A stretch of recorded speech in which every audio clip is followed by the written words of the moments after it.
আমরা আশা করেছিলাম তারেক রহমান সাহেব দেশে আসার পরে তার দলের যে চাঁদাবাজ আছে, যারা চাঁদাবাজি করছে, দলের নাম ভাঙিয়ে তাদের বিরুদ্ধে ব্যবস্থা গ্রহণ করবে এবং তাদেরকে ছাঁটাই করে দলটাকে একটি পবিত্র দলে পরিণত করবে।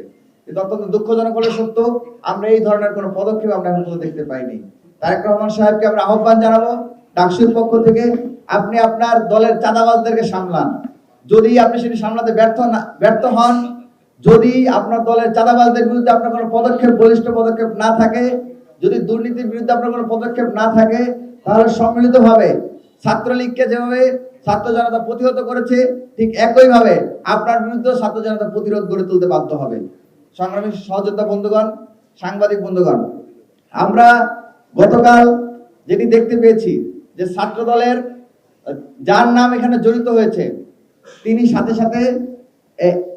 সাথে আমাদের বিরুদ্ধে ন্যারেটিভ দাঁড় করানো শুরু করলেন যে আমরা নাকি এখানে অপতথ্য ছড়াচ্ছি, মিথ্যা তথ্য ছড়াচ্ছি। কিন্তু তাদের কাছে তারা কোনো ডকুমেন্টস এটার পিছনে সরবরাহ করতে পারেনি।